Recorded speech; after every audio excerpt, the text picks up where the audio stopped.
Sup everyone, I'm your female otaku, and I'm here to give you my final impressions on the summer 2017 season of anime. A special thank you to patrons Scott Report and Lupus Rose for making this video possible. If you'd like to receive a shout out in a future impressions video, then please donate to my Patreon, link in the description to that. This video will contain spoilers, but don't worry, I left a timestamp in the description to each anime I talk about. Therefore, you won't get spoiled on a series you're interested in watching. Not only that, but as I'm talking about a series, I will also mention the two anime that I'll be talking about next. With all that said, let's get started.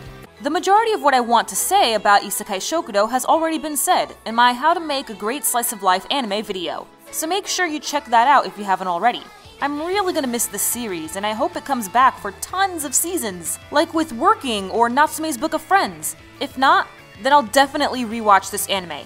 That's how good it is. Kakegurui's 11th episode had me on the edge of my seat. My heart was pounding, and I actually felt a bit of pressure. Then everything dipped with the final gamble. I know that the finale was an anime original, but it was made by the creator of the manga.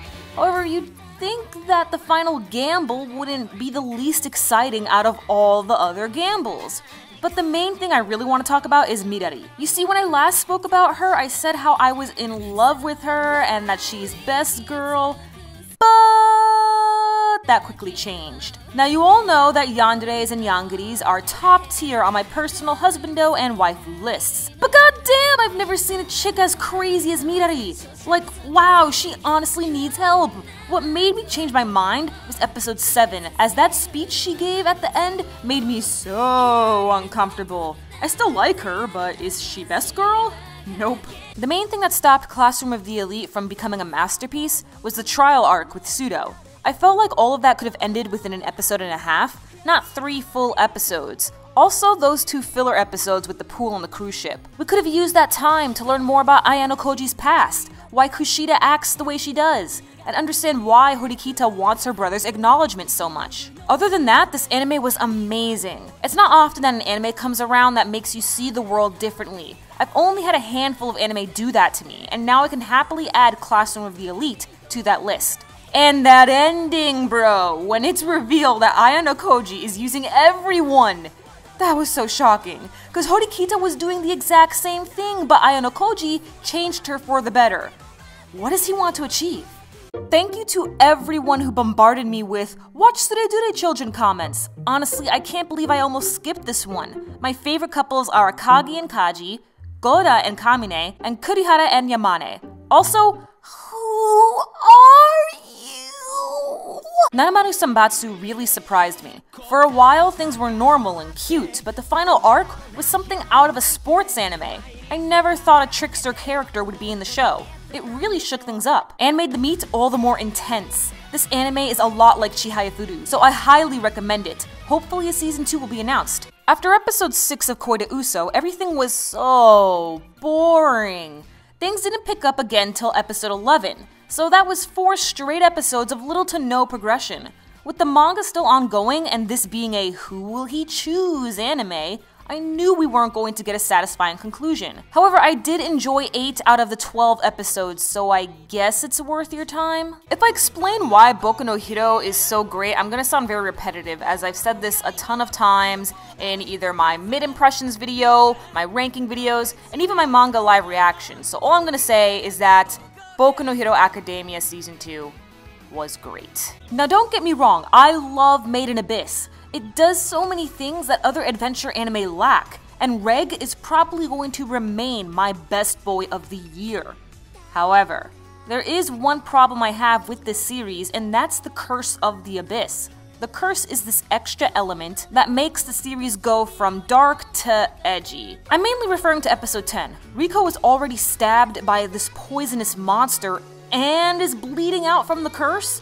That's just not necessary. You may argue that it's to show the danger of the abyss, but that's not a valid argument. There are tons of creatures trying to kill them. That's the reoccurring danger. We don't need the curse on top of that to make matters worse. Again, I love this anime, and it even looks like there's a possibility to stop the curse.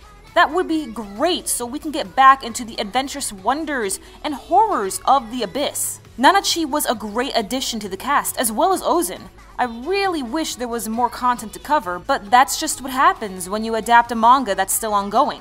Does that mean I'll read the manga? Heck no, I ain't got time for that. But hopefully a sequel anime will air in about 2 years. Rage of Bahamut Virgin Soul gets an A+ from me. I love the second season just as much as the first, and I am proud to continue saying that it's my favorite fantasy anime ever. I only have 2 small problems. One is that I thought Gabrielle would be the final boss because she was planning something and always putting on these smug faces, but then all of a sudden she's the good guy? I didn't think it was necessary to kill off Kaiser and then make him a zombie either. But that ending was the very embodiment of a happily ever after, and I loved it. It also hints at a season 3, which I don't think we need, but hey, I thought we didn't need a season 2, and look how that turned out. Sakura Quest did something very odd. The first half was fantastic, with every character developing and having enough screen time with a ton of hilarious jokes. But the second half was just a rinse and repeat version of the first. Like, the characters have already been developed. Why are they suddenly acting like they did before they changed? That really confused me. I still had fun with Sakura Quest. Getting to learn about Ushimatsu was unexpected, and I'm glad the series spent some time getting to know the elderly. That's something a lot of anime would forget about. There's a lot of work into reviving a town, and Sakura Quest doesn't glorify it in the slightest. It's not better than Shirobako or Hanasaku Roha, but it's still pretty dang great.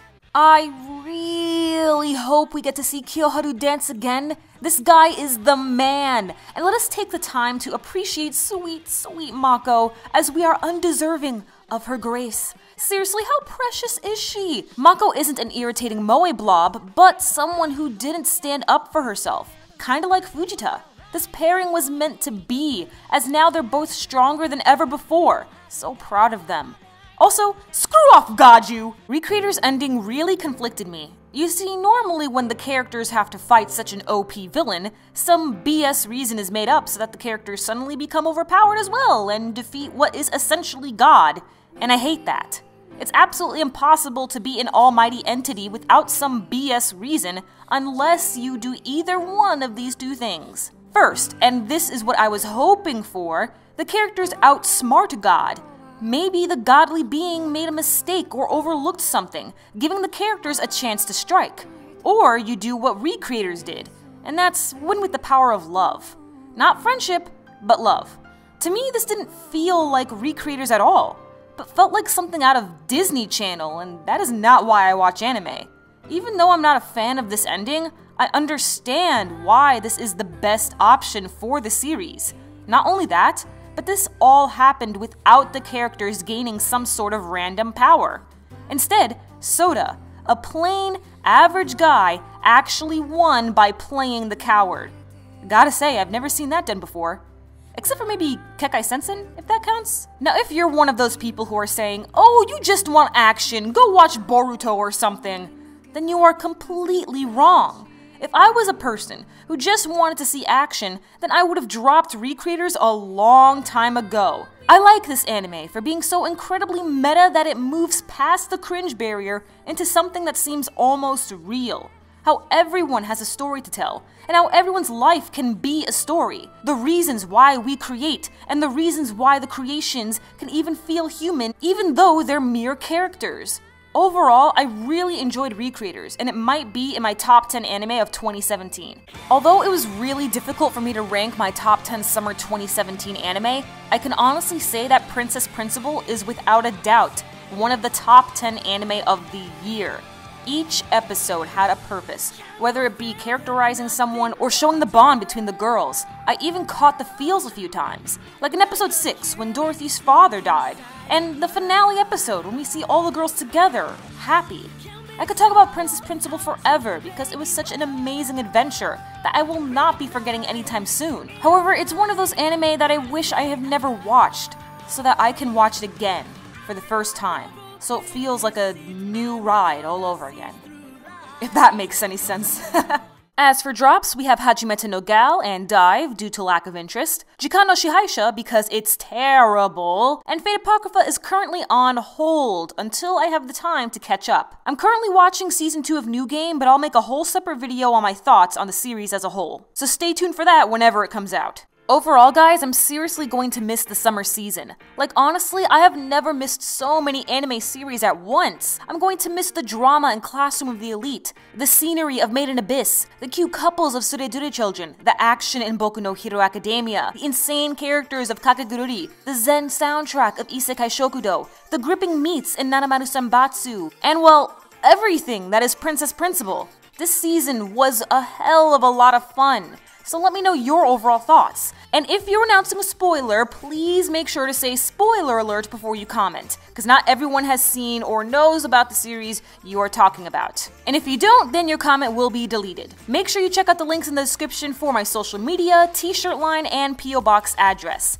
And subscribe to my second channel for lifestyle videos. I'm your female otaku, sayonara.